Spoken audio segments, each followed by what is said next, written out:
and he's standing there with his shirt off, with his shorts on. There's not a man alive who doesn't want to be built like that. They all want to be built like that. Now, the mass and the striations and the vascularity. This version of him did, but like this version definitely did.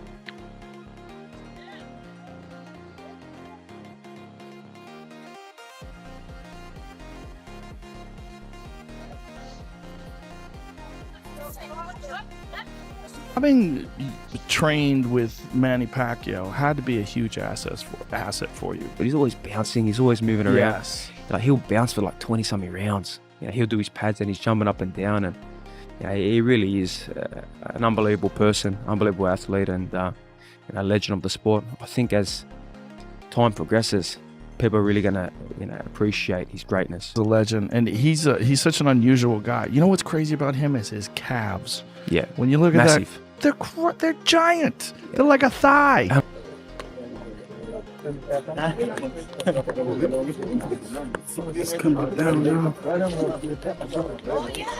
Rogan emphasized that his conditioning might prove to be a decisive factor should the longtime rivals face each other once more. Titles in 8 different weight classes. Who the f does that? And the way he did it, like yeah.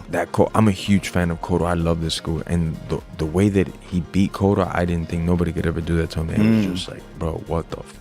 Well, his legs, Manny's legs are like tree trunks. Yeah, and the hand crazy. speed, the power, speed, everything. I just always wish that the Mayweather-Pacquiao fight would have. Pacquiao's impressive physical condition stems not from talent alone, but from years of dedicated hard work and strict discipline. But pad work, he does his sparring, but then he's on the bag, he's on the shadow boxing, he's there doing the pad work. So the extra rounds just builds that conditioning and that stamina, and that's what I just found, that push more rounds. You know, if the body can keep going, push more and more. That's what I learned. Pacquiao's grueling training regimen, which includes early morning hill sprints, has been instrumental in developing his legendary calf muscles and well-built physique. The reason why, because in General Santos, the mountains that he runs and that steep hill, that's why they're so big, because he's always constantly running the mountains, and I was doing the mountain runs with him. Yeah. My calves started getting bigger and bigger.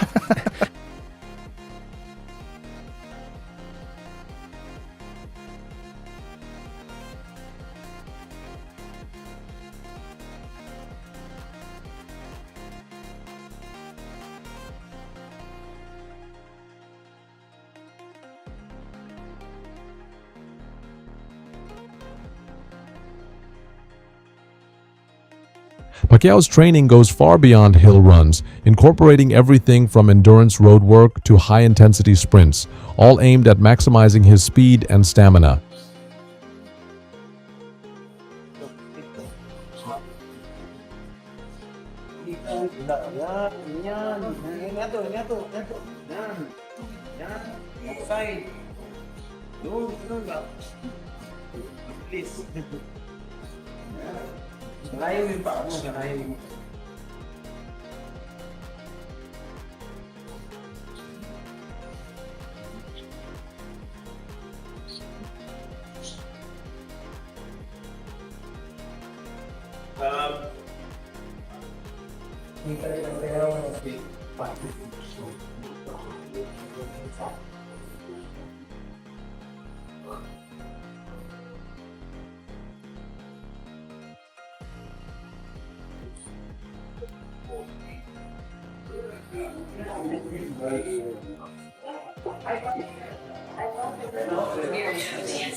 Sukimulan, ang yung mga kawan natumba na.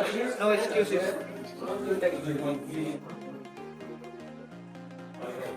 Sabi ka kasi kanila, kaya nga, alas 5, gigit pa, jogging.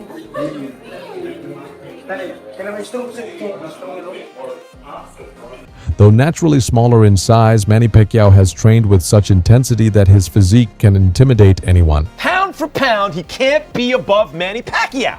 Manny Pacquiao was a flyweight champion. Not that he turned pro at flyweight. He was good enough as a flyweight to be the lineal champion, the real champion. Now, he didn't win titles in every division. He skipped some of these, but I just want to tell you how flyweight, junior bantam, junior feather, junior light, junior welter, He's rapping welter, again. junior He middle. rolling. And he laid waste to these divisions. He fought great fighters. He never ducked anybody. Pacquiao to me, other than Sugar Ray Robinson, he's still one. Pacquiao is the greatest pound for pound fighter who ever lived. I can't put Floyd above him. Yeah. Any beef? I agree with you on that. I mean, I've always had Manny Pacquiao above Floyd pound for pound, and just in the history of boxing. You never heard of a guy that can go from those weight classes and still dominate, knocking out Cotto, knocking out Ricky Hatton with one shot, destroying Oscar De La Hoya. Destroying I mean, him. like, Joe Rogan praised Manny Pacquiao's greatness, calling it unbelievable how he defeated Keith Thurman while in his 40s, facing a fighter in his prime. Knocked down Thurman in that fight. I was like, this is crazy. Yeah. This guy's 40 years old and still can crack and still as fast as lightning. Yeah, look, the power that he possesses, but it's not a thumping power. It's that explosive speed, that explosive power, the footwork he gets in position. And all of a sudden he's landed 3, 4, 5 shots and then he's angled off. A lot like I did in my fight against Lopez. You know, a lot of that, sparring paid off and it did shape me. And I know he did put out a tweet as well, saying that I hope the sparring we did, helped you in this fight, and straight away. That's amazing. And I was so excited. He's a legend of the sport. He is a legend, and he's such an unusual guy. You know what's crazy about him is his calves. Yeah, When you look massive. at that, they're Rogan pointed out that Pacquiao's sharp reflexes, precise timing, and vast ring experience have enabled him to defy age and continue performing at an elite level. He won world titles in 8 divisions? 8 divisions, 13 or Crazy. 14 world titles. Crazy. It will never be done again. Crazy. As much as you want to see records broken, and I want to break records, that man is a one of one. Teddy Atlas deeply admires Pacquiao's unparalleled legacy in boxing, believing that true greatness transcends age, particularly for a fighter of Manny's caliber. But Manny is one of a kind. And I would not bet, I wouldn't be shocked to see him do something that is very, very, could be, very unlikely that at 46 years. Atlas further emphasizes that Pacquiao's team of experienced professionals, including trainers, medical experts, and former champions, would not permit him to compete if they had any genuine concerns about his well-being. They've seen him in camp, and that they've seen something special. They've seen a 46-year-old that maybe they thought when camp started, hey, this is wrong. But it's Manny Pacquiao, we're going to go along with and see how it looks. And then all of a sudden they say, oh my God, it's possible. Oh my God, Manny, you're starting to make me think maybe it's possible. I'm going to hope that he's got people around him of that ilk, of human beings, not just professionals, but human beings that have seen something to continue to go forward with this fight. Or if they didn't, would have said, you know what? No, I can't be part of this. So just on that alone, I'm gonna have hope for them. I'm gonna give them credit that Roy Jones Jr. views Pacquiao as a true boxing tactician, praising his mastery of angles, distance control, and ring generalship. He notes that Manny has never stopped training and remains in peak condition. Should Pacquiao bring that same form and energy into the ring for a full 12 rounds, Roy believes he stands a genuine chance of winning. It's never stationary. Man is always on the move. You understand me? What has happened in boxing is a lot of people have lost the art of footwork. You understand me? Not many people have footwork. So if you see a guy go out and box like you'll never see in today's time too often, a guy go out and box like Sugar Ray Leonard boxed Marvin Hagler. Right. He moved around, he fought when it was time, he moved when it was time. He understood how to use the whole ring to get a victory. Now guys don't do that. Pac-Man, fortunately, is one of those guys who knows how to use the ring. Nowadays, with how things go, and with Manny being who Manny is, if Manny can get 12 rounds, Manny gonna win. For Roy, the fight is no longer purely about natural ability, but rather about tactical awareness, endurance, and precision, qualities in which Pacquiao continues to excel. But Manny has one of the bigger outputs for any fighter of any era. Right. He's a guy that don't mind throwing 3 and 4 and 5 punches at a time. He's not one of those guys that won't throw 4 or 5 punches if he see it. That being said, the only concern I have is how will his legs hold. Benavidez sees Pacquiao as a complete, well-rounded fighter whose passion, versatility, and disciplined preparation continue to make him a dangerous force in the ring. What makes Manny Pacquiao special is that he does everything so good. He has great footwork, he has good ring IQ, good defensive slips, good combinations, and I think most importantly of all, he's in there willing to go to war with anybody. So that's really what makes him more important. The most special thing about him is his spirit and his will to fight. I think Manny Pacquiao at age 46 is going to look amazing in my opinion. He has all the experience in the world. He's seen every single fighter, and if he's coming back at 46, it's because he definitely wants to come back and win another world title. I think that one of the oldest world champions has been Bernard Hopkins when he fought at age 49. So, Pacquiao, he's barely 46 right now. He's a young 46. So I think, he's... Lampley believed Mayweather strategically waited 11 years to let Pacquiao age while staying sharp himself, gaining a clear edge in physical prime and readiness, a calculated but controversial tactic that few in boxing openly discuss. Mayweather just did such a smart thing, but also a devious thing. Waiting until Pacquiao was older, waiting until he slowed down, and then... Devious is not illegal in boxing. It's encouraged. Yeah. In any entrepreneurial sport, devious is not illegal. No. Devious can be an asset. That's how you retire with a 50-0 I give record. Floyd credit for brilliance, okay? Oh, yeah. Floyd wasn't just a smart fighter.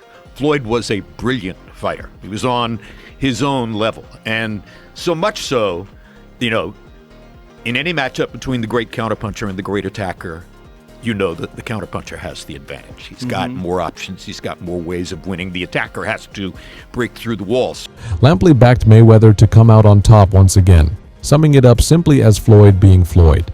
He pointed to Mayweather's exceptional ring IQ, elite defensive skills, and uncanny ability to dictate the pace and flow of a fight, suggesting that even against a legend like Pacquiao, those qualities would likely be enough to secure him another victory. Such a smart thing, but also a devious thing. Waiting until Pacquiao was older, waiting until he slowed down, and then... Devious is not illegal in boxing. It's encouraged. Yeah. In any entrepreneurial sport, devious is not illegal. No. Devious can be an asset. That's how you retire with a 50-0 I give record. Floyd credit for brilliance, okay? Oh, yeah. Floyd wasn't just a smart fighter. Floyd was a brilliant fighter. He was on his own level. And so much so, in any matchup between the great counterpuncher and the great attacker, that the counterpuncher has the advantage. He's got more options. He's got more ways of winning. The attacker has to break through the... Hoya acknowledged Pacquiao's impressive abilities but leaned toward Mayweather, citing Floyd's defensive brilliance, experience, and tactical adaptability as the deciding factors, while admitting that anything can happen once both men are in the ring. Your former opponents, Manny Pacquiao, Floyd Mayweather, 10 years after the fact, you're talking about running it back. What's your thoughts on that? It should have happened a long time ago, obviously. I don't mind it because it'll be entertaining. I'm curious to see how Mayweather will react to Pacquiao's style again, Mayweather's Mayweather. He has a great style, great defense. Probably the same thing. The CEO of Manny Pacquiao Promotions silenced critics by affirming that both fighters recognize their legendary status, are motivated by a lucrative Netflix-backed purse, and have trained to peak condition, proving this rematch is a legitimate high-stakes contest of skill and strategy, not merely a business venture. Base guaranteed purses standpoint and the back end, the deal that both fighters have with Netflix is better than any other deal Netflix has done with any other boxer till today. So let's talk. Yeah, let's talk about the purses. Can you share how much Manny and Floyd are making? I can't share the exact number. But let's just say if you know what they're worth and they know what they're worth and they know the numbers they've done before. So if the numbers didn't make sense for either of them, they wouldn't have signed on the dotted line and we wouldn't be where we are today.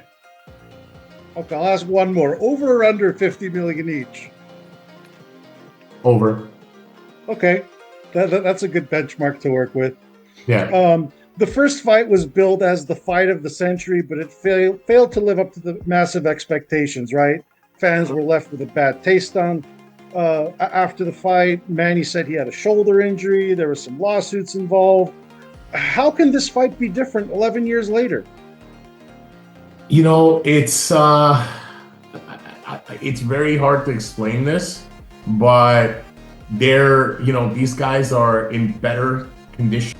Luke Thomas confirmed that the Mayweather-Pacquiao rematch is an official professional bout counting toward Floyd's record, putting his perfect 50-0 at stake with outcomes of 51-0, a loss, or a draw all possible.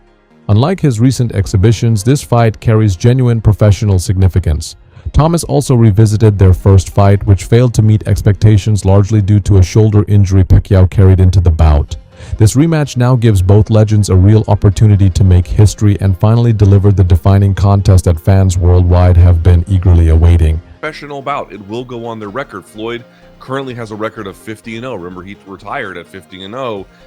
It is possible he could go either 51-0 or now 50-1, or if it was a draw or whatever. But he's at least putting it up to be part of the professional record. Now, you might say, well, hasn't he been doing a lot of exhibitions since his retirement from boxing? And the answer is yes, about 8 of them or so. I believe he's got, by the way, a 9th coming up in April in the Democratic Republic of the Congo against, of all people, Mike Tyson. Also, just as a fresh reminder, the first fight, I didn't hate it, but a lot of people did.